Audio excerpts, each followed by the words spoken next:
Hey everyone, welcome back to another tea video. Today I'm doing another Yunnan sourcing. This one's Imperial Grade Pure Bud B Luo Chun Green Tea. This is a spring 2025, so quite fresh, and we will give this a shot. I believe previously I did another type of this tea. It was a B Luo, I think, or something that looked like this at least. They look like little shells almost. They're like kind of little rolled balls or something. And that was from T Vivra. I'll link a card above. But right here I have the 50-gram size, and this is going for $8 for the spring 2025 harvest. It goes up to 1 kilo for $110, so in my opinion, very reasonable price.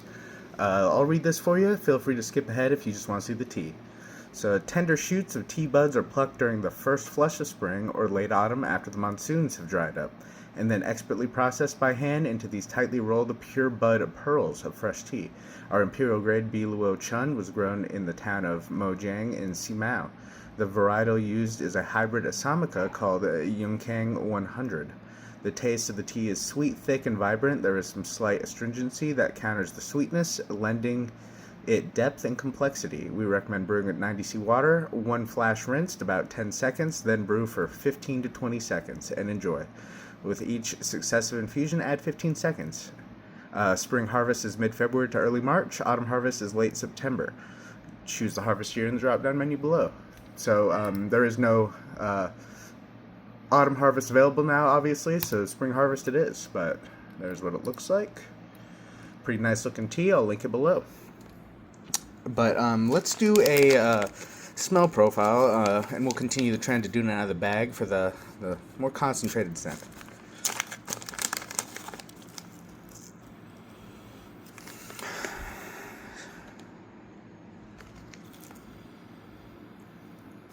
It smells nice. It's fresh, floral, kind of nutty.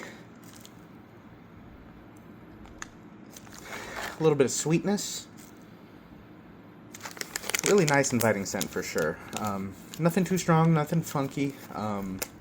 Those last ones I had, I think, were like jasmine flavored, and those were a bit funky for sure.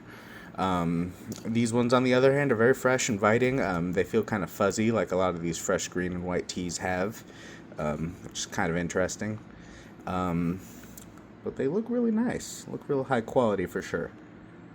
So let me get my teaware warmed up. I'll be brewing this at 90°C as recommended by Yunnan Sourcing, and we will do that first rinse, and I'll start on the first steep. Alright, here is the wash, and here is that first steep.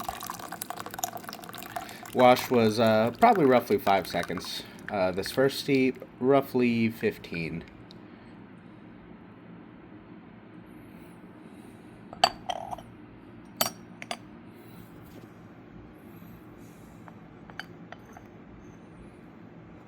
Let me just pour out that wash real quick.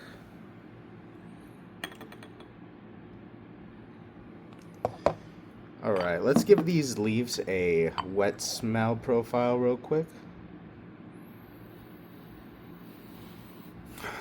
Smell nice, smell real fresh, nutty, a bit of sweetness,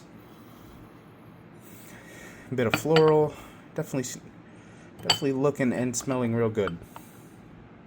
Some of them are still a little curled up, but quite a few are open. Real small looking leaves. Or I guess they refer to them as buds. I'm not really sure the difference, frankly. They still look like leaves to me. Maybe buds means they're like the early leaves that are still kind of growing, so they're not like full leaves yet. I'm not too sure how that works.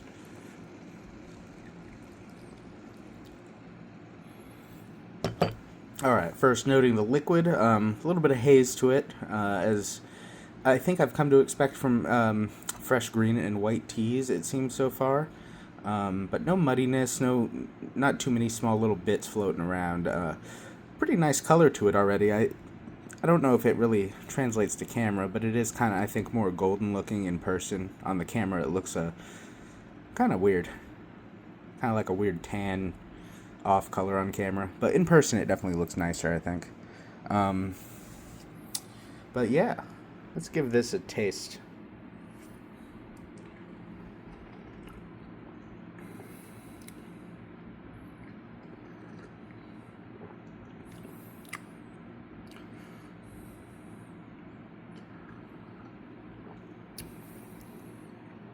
This is real nice. I'll give it another steep, but for now it's mellow, a little bit nutty, a little bit of sweetness, for sure, that I'm picking up. It's not like, not to levels of some previous ones I've had, and I might still be chasing that Dragonwell high of that last T Vivra Dragonwell that just kind of was absolutely stunning to me for some reason. I don't know, it just hit right. Um, but it was also like triple the price of this, so that is fair. But they mentioned astringency. I'm not getting any yet. Maybe I'll get some in a later steep. I'm getting a good amount of sweetness. I'm getting some nuttiness, bright, fresh, a little bit of floral. A pretty moderate body on it. Yeah, let's do another steep. All right, here is the second steep. Same temp, 90C as suggested, and I did about 25 seconds on this steep.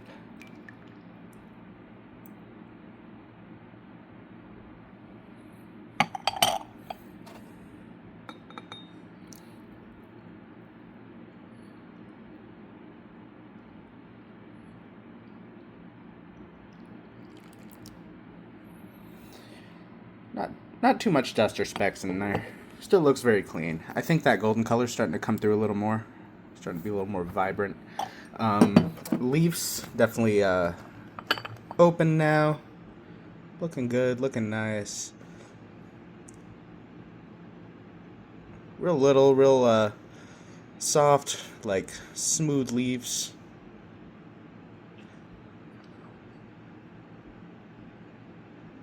Let's give them a smell. I think the nuttiness has picked up even more, oddly enough. Not a bad thing, just interesting to note. I don't really get anything else besides that really strong nuttiness in the smell.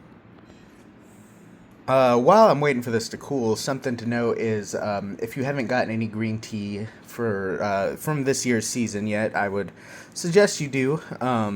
It's real good, and unfortunately, though, the tariffs with China right now are kind of wishy-washy and might hinder the tea quite a bit. So maybe look into companies that have U.S. warehouses, because those will probably still be normal priced, at least for now. So Crimson Lotus has a U.S. warehouse. I believe T Vivra does.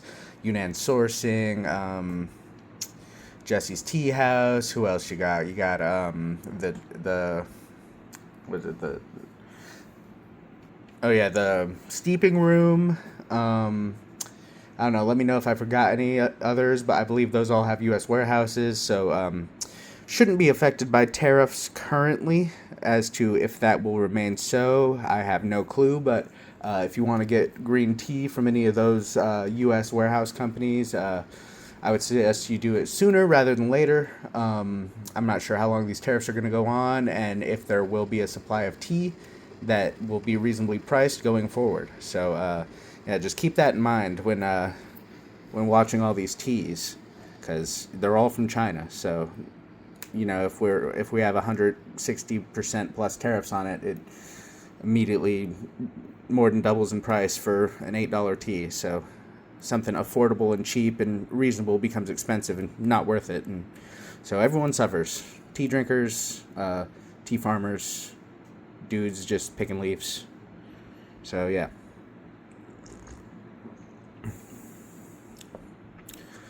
All right, this second steep, I am getting a little bit of that astringency. It's I don't know, it's kind of balancing, I'd say. Adds something a little more to the table. Still that nice full body.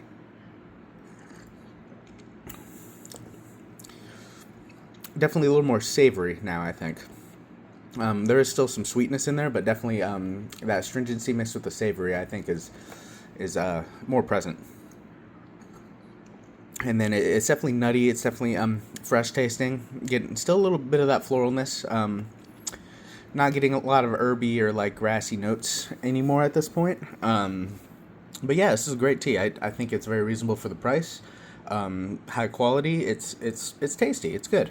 I think that first one I tried from them, I'll link it above, is I think my favorite so far out of all these green teas I've had. But everyone has their own taste, so depends on what you prefer. So far though, I think Dragonwell in general has been my favorite.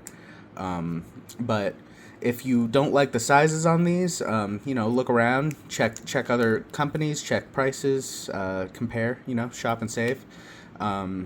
T Viva is always a good option. They come in like these little, for their samples, these little sachets. Usually it's like 2 of them for $3 or $4. So pretty reasonable, especially if you just want to try a little bit. Or you can order larger sizes. And Yunnan sourcing is very reasonable for, 50 grams. This one was, I think, if I remember right, it was $10. So definitely not horribly priced. So yeah, I think that's all I have to say today. Leave a like if you enjoyed it. Subscribe for more tea content. Leave a comment. Let me know what you think. How do you feel about these tariffs going on? What do you think is going to happen with tea? Yeah. See ya.